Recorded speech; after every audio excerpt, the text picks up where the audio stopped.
technological delay there. So I'll go ahead and get restarted. Let's give our guest a warm welcome. First, I want to point out that you were my biochemistry mentor back at Cleveland, and absolutely essential for many of my colleagues for even passing that course, which was very vigorous. I'll just put it mildly. So consider you an expert and a genius intellect amongst, this big field of doctors we're surrounded around.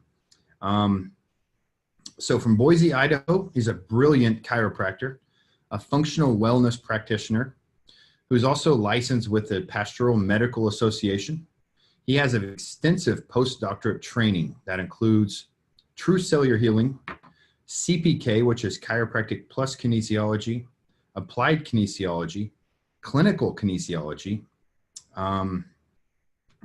neuromodulation, bioresonance therapy, nutrition, and medical IV infusion therapy, just to name a few.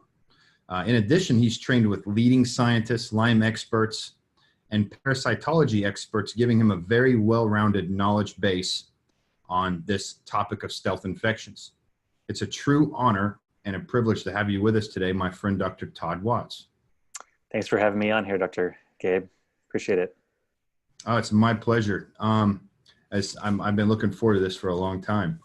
So for our listeners out there, could you just tell us a little bit more about yourself and how you kind of came across this journey in your own life? Yeah, so in my previous career, I'm 50, I'm 51 this year. And before I was in the real estate market, and the crash of 2008 happened. And I had a mortgage company, a real estate company, and I ended up losing everything. So I lost my houses, cars, and I had to decide what to do. At the time, that was in my late 30s. I was having some health issues, but you know what? You just push through them. Headaches, joint pain, allergies, fatigue, and you add in all that stress, it just took me over the top. But really, my journey began 10 years before that when I had Epstein-Barr virus. And so Epstein-Barr virus, to me, feels like where a lot of my symptoms started occurring after having that issue. So things just over the next 10 years after just started adding up until that traumatic event of what I went through. And I came out, I went back to school to get my doctorate at the age of 41. And in that process, I was able to learn from some amazing people about Lyme disease and Babesia, some co-infections, which described all the symptoms I was having at the time. So going through and getting tested and came out positive for chronic Lyme disease and co-infections. And in treating that stuff, I got better a little bit, probably 30% better with symptoms, but I still had a lot of problems. And whether it was my brain issues and memory and these headaches I just couldn't get on top of, I had to avoid foods to not get them. And the fatigue probably was one of the biggest issues I went through during that time period. It was for a course about 10 years. And so that's when I learned about parasites. The doctor said, hey, you got parasites. So then I jumped into it, figured out what it was and how to treat. And my symptoms 80% better. I mean, just phenomenal how much better I got. But I still had some symptoms with muscle fatigue and brain stuff. And then I got into doing, learning about chronic viruses and erythroviruses, and then also dealing with toxicity. So, clearing heavy metals and getting, the amalgams removed out of my mouth, clearing toxins, radiation. And so with doing that, it really, really turned me around to where now I work out 5 days a week, and I, run 2 successful businesses, and I have 4 children, ages of 4 to 12. So I'm a busy guy in working with my family just alone. But I feel very grateful being able to help coach people back with their health that deal with a lot, that I've seen 10 to 100 doctors and can't figure out why they're sick or how to get better, and taking them through the process of doing that is what I do, because I lived that journey. I went through it. And I don't know if you remember back in school, they created that Facebook page called Sleeping in School. They take pictures of people sleeping in school, post it. That was all created because of me, because they were taking pictures of me falling asleep in classes. I couldn't stay awake. I was so tired and fatigued. And good thing I was a really good studier to help me get through that process, because it just, that fatigue part really rocked me on that. Yeah. Yeah. Amazing story. Glad to hear about the end of it, and you're actually enjoying your family and stuff like that, because that's really what life's all about. It is. So coming through your journey, how important is it for our listeners, just to kind of understand, with chronic Lyme patients, how important is it to make sure that they clear the parasites out as well? Well, that's the one of the biggest things I learned about this process is I used to cycle a lot. So I'd treat the Lyme and Babesia, felt good for a little bit, and then I'd crash again. And it wasn't until I realized that the parasites were the big part of what was suppressing the immune system. So when you look at the immune system, there's two main pathways that most people are familiar with: Th1 and Th2. And especially if you have autoimmunity, Hashimoto's, those are common things and more driven on the Th2 side. So what parasites do is they upregulate the Th2 immune system. When that happens, it secretes what we call interleukin-4. It's a cytokine that then comes over to the Th1 side and binds onto the macrophage, holding these viruses at bay. And most of us have viruses in our body, whether viruses or retroviruses. And when that happens, it starts replication, turns the gene on, starts replication of the viruses, and then suppresses the immune system on the Th1 side. So now we have viruses and bacteria like Lyme and stuff being active over here, while the immune system of Th2 is overactive with dealing with parasites. And in Dr. Hulda Clark's work, she talked about a lot of the viruses in Epstein-Barr correlating with specific parasites, and how that is. I now then, in researching it further, there's a lot of research on PubMed and articles in regards to the immune correlation of why that happens. And then you look at some Dr. Alan McDonald's work. He's a MD, a pathologist, and done a lot of research in neurological diseases like Alzheimer's and MS. And his work showed on his MS study that the Lyme in the nervous system creating the MS really was 100% of the tissues had nematodes also in the brain or the spinal cord.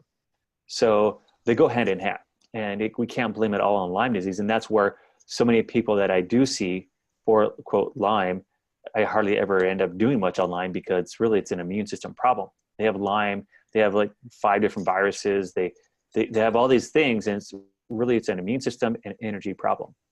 So then it goes back to mitochondrial function and then what we need to do. But the biggest thing we're ignoring, because it's hard to find unless I muscle test for it, and I also look at symptoms and case history extensively, and doing assessments for parasites and seeing which ones they are and addressing that realm. Because once you hit that, man, boy, the other shift happens so much better on the Lyme part and on the chronic viral issues. Yeah. Muscle testing is extremely important for pinpointing these things. I find that extremely valuable in clinical practice. So for our listeners, that are kind of hearing all this different stuff about, viruses, parasites, and things like that, how would you categorize these? Do you categorize them differently? Say H. pylori is one, Epstein-Barr something different, and then there's yeast, fungus, mold, candida, and then there is this whole group of parasites that has everything from nematodes to strongyloids to worms and things like that. Are they categorized differently? Yeah, so on the parasite things, there's cestodes, trematodes, nematodes, and protozoans. Protozoans being the microscopic ones, such as Toxoplasma gondii. Another one is Babesia, malaria. Those are the ones that you can see in our blood cells and are important to really look at, especially with specific symptoms. The nematodes are threadworms like strongyloids, roundworms, pinworms, hookworms, and then you have your trematodes that are your flukes. And so there's different flukes. Liver flukes are the most common. There's pancreatic flukes, which both of those can be related specifically towards the Epstein-Barr virus, according to Hulda Clark. And there's intestinal flukes, blood flukes. And so there's a whole wide array of those things that can create a lot of problems. Lung flukes. And then you have your cestodes, which are your tapeworms. And, your most common ones that we see are stuff like your pork tapeworm, your beef tapeworm, your there's dog tapeworm, fish tapeworm, there's the dwarf tapeworm, and there's several other ones too. But those are really common because of the fact that many people have animals, and so if you're around animals, you're more than likely going to have, especially dogs, roundworm and tapeworm. And then if you eat beef or especially pork, where I've had patients that grew up in Mexico and they raised pigs, and other patients in Texas that had pig farm, they all had tapeworm. And strongyloids, something you can get right just walking in the soil, or I see it a lot, just the parent passing on to the child in utero through that process. It's a threadworm that's extremely more common than what most people think, and that was one of the ones I struggled with quite extensively personally, and probably with what caused my headaches, right? So that's the number one cause of headaches in my research is the strongyloids. Yeah. And then from there, you have your other things, your viruses, your mold, your bacteria such as Lyme. They have the H. pylori, and then you get into the gut. So the gut dysbiosis and the gut bacteria, what you're looking at is why is that happening? And that's when you go back to all this glyphosates and herbicides, pesticides, heavy metals that created a dysbiosis, that created overgrowth of fungus and yeast and the bacteria. And so the chronic H. pylori is probably due to an issue with those issues or even parasites. Yeah. And and that is a really good point. One of the things that I learned in practice, one of my, a gentleman came in my life, he gave me a DVD and he kind of mentioned, this never happened. And so I took this home and I watched it, and it was an old film of Dr. Versendaal doing contact reflex analysis in the 1980s. And I would consider him probably my first mentor getting into energy work. You know how it was at school. I mean, nobody talked about this. Nobody really talks about what true healing is. It's just kind of a political thing to get you in and out, get you on the streets, and getting in the system of adjusting and referring. When you really want to make a difference, it's helpful to have mentors. And I watched Dr. Versendaal in 1989 in a big conference room filled with people, and he actually called people up and was actually muscle testing them and pinpointing what their problem was. And this was 1989. So the biggest thing he found were viruses, impacted bowels, lots of stress. Okay. And that was, again, 1989. And then the mid 90s hit. And that's when we really started using genetically modified organisms and started using this Roundup in astronomical amounts, 300 million pounds a year. Now we're looking at, 75% of our rain has this water soluble antibiotic in it. And I think what it's done is it's accelerated this epidemic across the country, made people's microbiome compromised, and now nearly everyone has parasites. Would you agree with that? I think so. And what's interesting is that that's what people need to understand, is to get the parasites and the organisms, cleared out, get a balance, right? Because you're never fully going to clear everything out. Yeah. But to get the balance is you have to address toxicity and the body's ability to detoxify. So it's not just detoxing, but it's opening up drainage and helping the body to restore its own methods of doing that. Yeah, exactly. So I do want to address this real quick. There's a very common misconception out there, especially in our healthcare system. It doesn't even recognize these stealth infections, Epstein-Barr, things like that. But parasites have definitely not been part of American culture. And whenever we routinely see doctors and health professionals claim that they either don't exist. I mean, I had a patient yesterday, okay? A patient of mine came in chronic pain. I've used several of some of your tools, actually, passing many things that she's seeing come out. Her pain is substantially changing. And she's had a dozen doctors tell her there's no way this is parasites. And she visibly sees them in the stool. People are under the impression that parasites are something strictly to a third world country. How common are parasites in people today? Well, I always tell people that if they have a pulse, they have a parasite. And so it's in everyone. it's one of those things. To think that you don't is really ignorant. I have people that I dealt with, and these are very educated people, a pharmacist and an engineer, and they had some chronic issues going on with parasites, and they tested positive in the stool samples and things. And we came to find out in testing that it was their municipality water that had actually nematode larvae in it. So this is in the Northeast, that it was in their water. They tested not only their own, they tested their neighbor's water. They started asking around that all these people had GI problems. They tested downtown, some businesses downtown, and it came up positive. And you think about our foods are from international sort places, we're around animals. It's way more common than we can have an idea. The issue is we're also a global world now. You know, it's like all these people come over from the border, from Mexico, right? People flying in from Asia, people flying in from all over the world, from Africa. We accept that they have parasites in their countries, but then all of a sudden now they live here and now they just magically disappear. Like they have borders. So when they cross the border to the United States, they don't exist. Lyme disease is the same way. You can't cross states because the CDC says it's not in that state. Well, the mosquitoes know that, and so do ticks that are on deer. The deer know that they're not supposed to cross over, and it doesn't make common sense. So everybody has them. And if you're looking at symptoms, you have to consider that you may not find them on a stool sample, and that's the problem. You can't find them on the magical stool sample ovum parasites, but then you can send in an actual parasite textbook looking fluke, like some of my patients have sent in, that you can open a typical parasite manual, see the fluke, send it in, it's negative.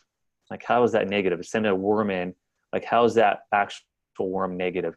Because their testing methods are antiquated and they don't know, they just don't. And not only that, they only test for certain ones anyways. You have to really go off more symptom case history. You can't believe how many people I work with. Like, I've had headaches for 10 years, migraines, seen all these doctors, all these gut problems, back pain out into my legs. And I'm like, well, when did this start? Well, I was on a cruise down in the Caribbean, down to Mexico, and I just haven't been the same since. Or I have a gal who's like, oh, Epstein-Barr virus and chronic Epstein-Barr for 4 years. You know, I'm a freshman, sophomore in college. When did it start happening? Right before my freshman year of high school, I got really sick. Where were you? I was in Honduras for a trip, Christian trip. I'm like, did you drink the water? Yeah, I got exposed to the water. I was sick for 4 weeks. Yeah. It's like you should start doing some history, and it's a common sense. But we don't need to go over there to get it. We can get it here as well, being around our food sources and animals and water. I had a little girl in Florida that I worked with, and she was 7 years old. Was having all this pain in her bladder, and her mom took her to all the specialists, gastroenterologists, urologists, pediatricians, and they could come up with nothing because nothing showed on the labs. And through muscle testing, I come up with a schistosome and hookworm. And so when I started researching it, I asked, okay, the time this started happening, where were you? We were in Ohio in Labor Day weekend. That water's, of course, how the water gets by September. It's disgusting, bacteria, parasites. And more than likely, she just probably had a cercaria of a schistosome, a hookworm that came up through her ureter into her bladder. And they penetrate the skin as well. So it was causing it. And so I referred her to a medical doctor. She got a prescription for a medication that goes right along with it. And 3 days later, the pain was gone.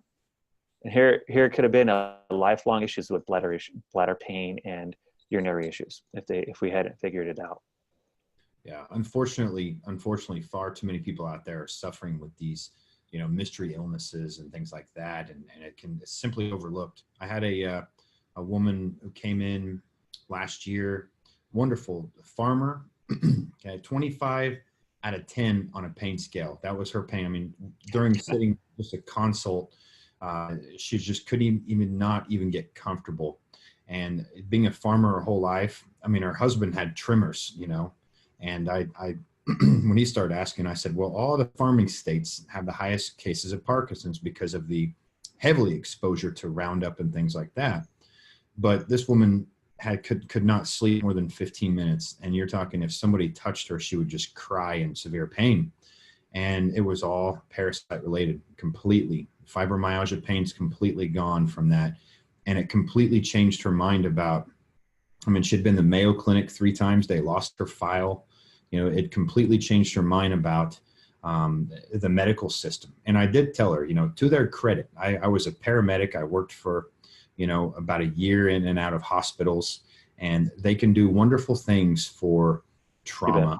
You get in a car accident, you get into, you fall off the roof of your house, cleaning leaves or something for the spring. That's when you want to go to the hospital, have them put you back together again, but you need to get to someone else after that, because the healing doesn't take place in hospitals. But you bring up another really good point. One of some of the most overlooked sources of parasites that we have in our country, you mentioned animals, pets, things like that, but what are some more common overlooked sources that these things can come out of? I think that the water, it's not lake water is one of the things, especially warmer water. The other thing is food sources. Our municipality water can have it at times. Just other people. Interesting. I saw a study that looked at the grocery carts you push around the store with, and the study showed 85% had fecal matter on it. Yeah. So it's just grossed me out so bad. I'm like, well, wiping those things all the time. Yeah. But it's like, who sits on those? You got little babies that could be reaching in their diaper, touching them, and kids get, they say 50% of kids in school have pinworms. They get exposed to that, especially in nurseries and daycares, probably most heavily. Just living in today's world is how it is. I mean, it's just going to happen, and you realize you just have to keep a balance in life, and cleanse every once a year, twice a year. Our grandparents, our great grandparents, they used to take turpentine and do parasite cleansing on a yearly basis.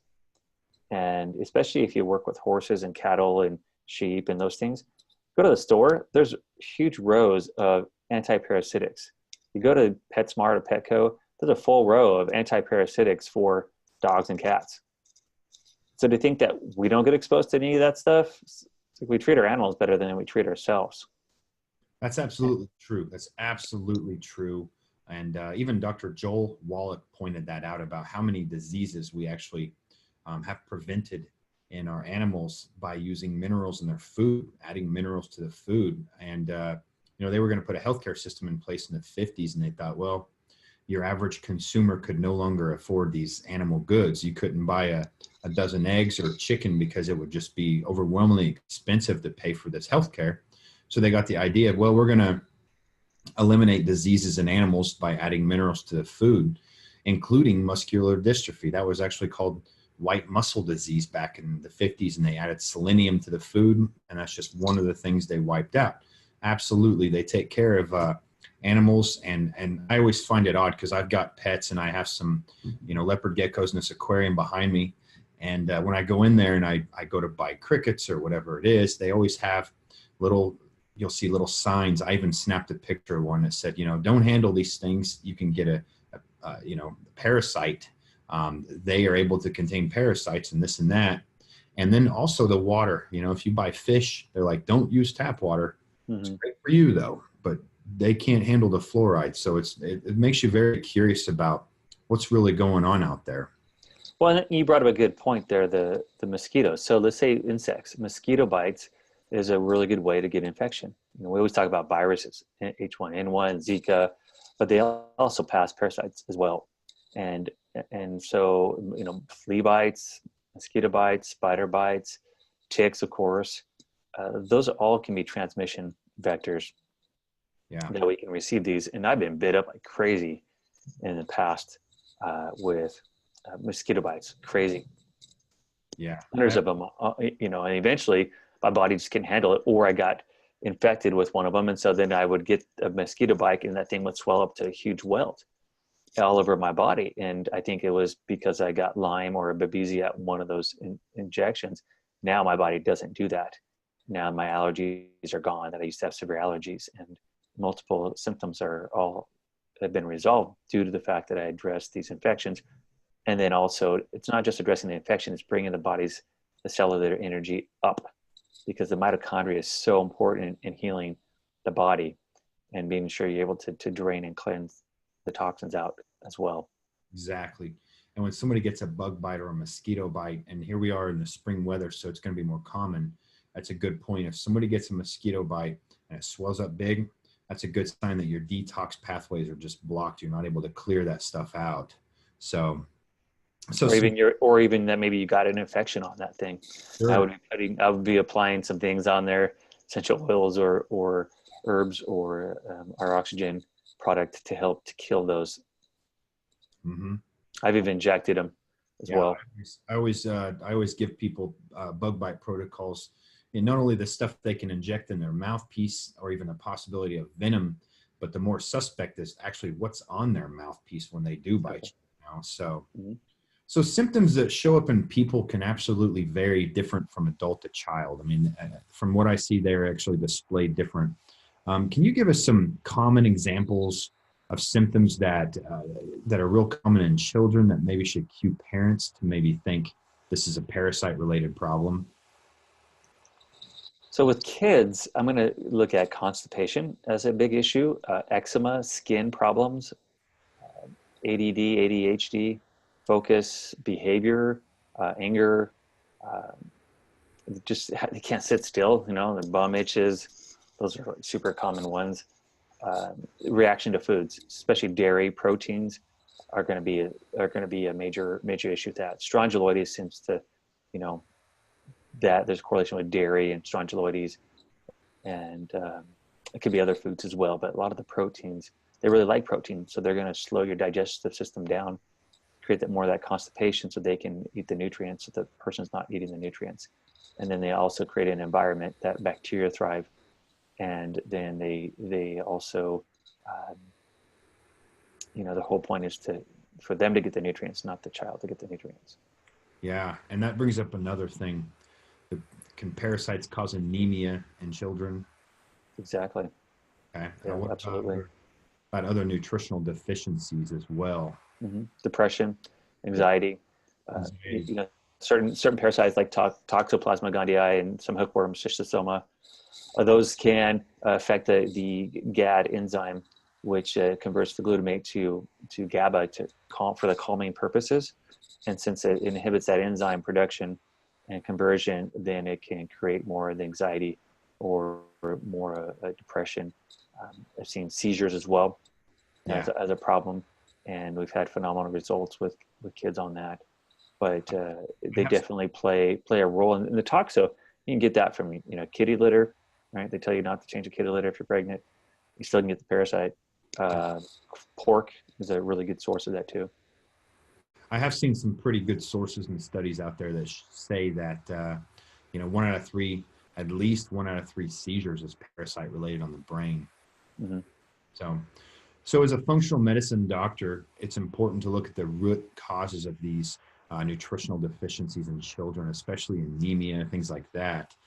So it's better to look at the root cause and not recommend an iron supplement for a child without looking upstream for a possible parasite cause. Would you agree? I agree. And that's the problem we have with functional medicine today. I look at people's protocols and it's like, oh, here's vitamin D, here's B vitamins, here's calcium. They're giving all these nutrients to people, but they're not really getting to the underlying cause. They say functional medicine is about root cause treatment, but it's not. It's not, because we're not deficient in everything. That's just garbage. Yeah. So the problem is they're ignoring the infections, they're ignoring the toxins or the heavy metals that are inhibiting the production of enzymes or inhibiting mitochondrial function or inhibiting the neurotransmitters and hormone processes that are going on. And you've got to go deeper. You have adrenal fatigue. Why? I have leaky gut. Why? Yeah. Usually it's the deeper issue you have to go. It's the why. It's always the why, not just the first. Oh, it's here's another supplement. Then the supplements become just like a medication, trying to support a pathway. And I'm not a big believer in just supporting pathways to support functional medicine. Like oh, okay, hey, you need more GABA. Here's all the nutrients to make more GABA. Instead of saying, okay, what's inhibiting that? Why do you need that in the first place? If you're eating a really good diet. I agree, and I'm so glad you pointed that out. Literally, you mentioned you've seen people that have seen tens to hundreds of doctors. The average person that walks into my clinic has seen the average of 12 doctors. and 40% at least of those are other functional medicine doctors. And I've mentioned this many times in past lectures. Our clinic has never seen a local functional medicine doctor, a naturopath, a DAPC, an internist, a pediatrician ever catch a parasite in people. So I think this is something greatly overlooked. And I think that's where the value of muscle testing and not just muscle testing, because I've had people come in and they said, I've seen muscle testers, but they'll miss it because they're not aware of it, right? I mean, I worked with a doctor that's phenomenal. He's been in business since 1971 and a pioneer in the industry with Dr. Beardall and clinical kinesiology work. And rarely did he ever pick up a parasite as being a main cause of anything. So it's going back to, it's not just muscle testing. Really, it's about looking at what are the symptoms, because when you start looking at it and researching, you're like, oh, wow. Okay. Yeah. Parasites can really have a high thing. Hulda Clark wrote a book called Cure for All Diseases. And in that book, what did it say? I mean, it talks about all these symptoms specifically with a specific parasite and toxins and metals. And so with that process is understanding, go do the research, then you just know, okay, these symptoms, are results of these type of parasites. So then it allows me to focus in on where would it be. So if I was muscle testing it, I'm going to go to the liver, I'm going to go to the gut, I'm going to go to the lungs, I'm going to test the specific areas and look at why it's happening. And so you have to be aware of it. Otherwise, energetically, you're not going to pick it up. But then, I have assessment forms that test. It's like, they ask all these questions. And if you have these questions answered positively, rate them on a scale and get a number, those more than likely you have parasites. And then you look at case history, and you just dive into asking a lot of questions, and you realize, okay, it just common sense says you got parasites, and it's not going to show up on your test. So you can go spend $400 on your stool sample and another $2,000 on continuing testing it.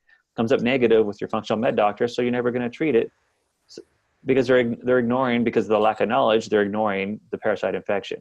And you realize, like hives, I've treated a lot of people for hives. One gal had it for a year straight, and within 10 days after getting her on a protocol, she passed a 6-foot tapeworm, and she hasn't had a hive since. And multiple people that have had hives, treating tapeworm and parasites, boom, cleared them out, haven't had hives since. So is that always the case? Probably not, but it definitely can be a major contributor to that issue. Just like roundworm is probably the major contributor towards eczema and headaches. Strongyloides is a major contributor to headaches and migraines. And so that's why, reading these books, some of these pioneers in the industry are phenomenal. And Dr. Newsom in my clinic, he worked specifically with Hulda Clark, 25 years ago. And, we were having a conversation the other day about sinuses and parasites. And he's like, oh yeah, strongyloides are get in the sinuses and clog them up and cause a lot of problems. That's why people have chronic sinus issues. And I had figured that out on my own. I didn't realize that Hulda had, Dr. Clark had even talked about that. But, it's amazing the information that you can't find out there. But we're not taught in that in school. We're not taught in the medical field about it at all, because you can't get it on a test. Yeah, I agree. And I always have to tell people, I had a new patient yesterday and I was kind of going through this. And one of the biggest symptoms that I see that always makes me cue in patients are parasites. Of course, all the gut issues, Crohn's, ulcerative colitis, diverticulitis, all the aerial bowel things always have some kind of parasite component, but there might be more. There might be gallbladder. But I always tell people, if you have allergies year round, you have an infection, no doubt. And if they're taking antihistamines or Claritin or something like that, they're just going to block that detox pathway of the liver, phase 1 and phase 2, and just ensure that whatever's inside them is just going to grow deeper and deeper and deeper. For sure. So we talked about children. Let's talk about adults a little bit. And we kind of mentioned that. What do you think the most common symptoms are in adults that can indicate parasites? Probably A to Z, right? Any symptom, I could probably find a parasite related to that.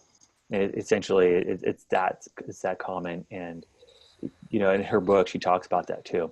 I mean, you can just go through all the symptoms and she correlates those things. And it's a really good resource for understanding more how prolific they are. But, allergies, even just seasonal allergies. And once I cleared the parasites, I haven't had seasonal allergies anymore. Yeah. I used to have them really bad. Food allergies, especially dairy, corn, soy, gluten, eggs. If you're having allergies to those things, you have a parasite. Yeah. Gut distension, Yeah. all this, of course, any gut issues, pain in your liver, chronic viral issues is a really good one to say, hey, chronic Epstein-Barr or mono, I can't get rid of stuff. I can't get rid of my H. pylori. You probably have a parasite. There's lung issues, asthma. Yeah. That's the parasites create most asthma issues probably. Yeah, they love lungs. That's what I've seen. Actually, they love lungs. They love ears. They love feet. Um, you know, and the odd changes behind around a full moon too are big indicators for people too, especially when you bring it to their attention. I mean, you can ask any school teacher, nurse. You can ask any law enforcement officer. I've got plenty of those as patients, and I ask them, what's a full moon like? Oh, the public comes unwound, and then nobody knows why.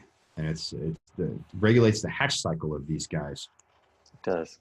What about people with insomnia? What role do they play with insomnia? So they're very active at night, and so they either can raise your cortisol, or they also can secrete ammonia and acetaldehyde, which are toxins that can create issues in the brain and sleep. And so having specific binders that will help to bind that ammonia, clear it out. If your liver isn't working well, then the urea cycle within the liver isn't working well. What that means is ammonia is converted to urea, which then goes into the blood, which then goes to the kidneys, and we urinate it out. And so I look for a low BUN on their blood work, and if that marker is low, then it could be an issue that they have. Either they are more vegan and just don't eat much meat and protein, or if they do, then it's a urea cycle problem more than likely. And people can smell the ammonia on their bodies a lot of times. People are like, oh yeah, still smell of the ammonia, it's horrible. Or they're peeing it out. Well, that's a sign. Your hands, tingling, numbness. Lyme can create the same thing. Lots of bacteria creates a lot of ammonia as well. And then overeating protein can create a lot of ammonia byproduct. So I created a product specifically for that.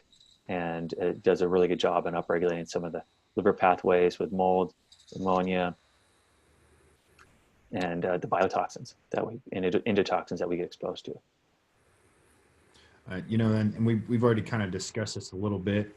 In our practice here, we've been pretty disappointed with stool testing overall. We use various kinds as far as revealing the actual load that a person might be carrying. And a while back, I interviewed someone who's a good friend, Dr. Jeff Senchel out of Diverse Health Services in Michigan. And him and I kind of said the same thing. He's an avid contact reflex analysis, doctor. And we discussed this on the air. How much do these tests miss, and how important it is to be an avid muscle tester to pick these up and even go a little deeper, especially with the history and the symptoms and stuff like that. So how critical is muscle testing, in your opinion, as being able to find these things, and also perhaps use the right modality as well? Because you could find something and you could have A to Z on what to use, but muscle testing can actually really help narrow that down a little bit. What are your thoughts on that? I agree. I mean, you can look at my bio there, right? You mentioned I got 100 hours in applied kinesiology. I worked my first year with a doctor that taught for clinical kinesiology years ago. I took the CPK, the Chiroplus kinesiology courses 5 times each, and taught it. I learned neuromodulation technique that is pretty in depth with that stuff. So I spent a lot of time in research and working with the best doctors in that area of testing. And so with doing that, part of it is you got to realize that people get different results based off their knowledge and their energies, right? So if a doctor isn't familiar with certain things, he's just never going to pick it up, in my opinion. So you're only as good as your knowledge, and that's why I'm always studying and learning. And to be an expert in cell function and mitochondrial function is where I put a lot of time into immune function, correlation with all these infections and toxins. Super important to know about all of them. And then as you know all of them, then you're just aware. And then I'm not biased towards anything. Oh, everything's Lyme disease. So people will like muscle test and like, oh, you got Lyme, that's your problem. I'm like, it's not Lyme. Yeah. You know, or it's like, oh, he's a mold guy, so everything's mold, or it's like everything's heavy metals. I'm like, no, it's not. It's all the above most of the time, or you just have to realize that all these things can be similar to each other in certain ways. And if you have knowledge about and expertise in all areas and those things, and you've put a lot of time into it, like I have, then I just go with whatever it really is. And that's why we get really good results. And then also it's helped me understanding products and understanding nutrition and binders and the body. I've been able to formulate a whole product line that a lot of doctors use and get phenomenal results with that they've never gotten results with before, because our products are not only energetics as part of the development of it, but also there's a lot of science that goes behind them with our scientists and understanding the right pH of the products, understanding how to protect them through the stomach acid, understanding how to activate them and getting them to where they need to go, and having high enough energy to do what they're supposed to be doing. Most companies don't do that. And so most of the products they're taking are crap, or most of the products they're taking they're getting very little bit to the cell, where, you know, our goal is to get super high amounts to the cell that is going to shift that and make the difference. Yeah. And I understand you are personally responsible for bringing Mimosa pudica to the United States, right? Mimosa pudica seed. Okay. So seed. there's Mimosa pudica whole plant that a couple other companies had before I brought the seed to the market, which is, has gone global now with me bringing it to the healthcare industry. And, we're the leaders in that area. And it's just been breakthrough for so many people, helping to cleanse stuff out of their gut. Yeah, I really commend your hard work and your dedication to this, because I mean, it's definitely needed now. And me being in touch with you and using these products has absolutely been fantastic, particularly for biofilms in our office. And thanks for all your hard work and dedication to this. Parasites can harbor other contaminants, right? Heavy metals, things like that. How often is that the case? Yeah, infections too. So that's the whole correlation with viruses. And then not only can they harbor the viruses and bacteria and metals, and they may play a role in helping with that, but they also play a role in suppressing immune system function that then allow the infections to take over. So that's why people will really cycle with these infections and until you get the parasites knocked down and your energy up, which is why I focus so much on energy. It's just going to be a continual problem. That's why you have to address, knocking these things down while you're bringing the energy up. Because if you never bring the energy up, these guys just go right back up. Yep.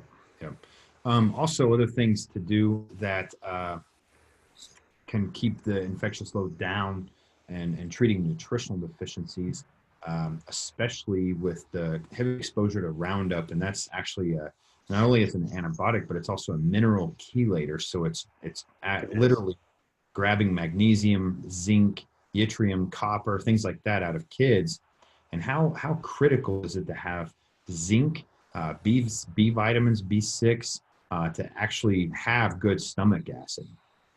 It's essential, and that's the problem is that when this doesn't happen, the stomach acid goes down, then it provides an alkaline environment that then the bacteria thrive in, right? So the stomach acid is the first line of defense for our body, and when we don't have that, then and the acid levels aren't good enough, which depletes our digestion of protein, and then stuff stays in our stomach for a lot longer and putrefies, or we can get acid reflux, and there's a whole list of things that you can go back to.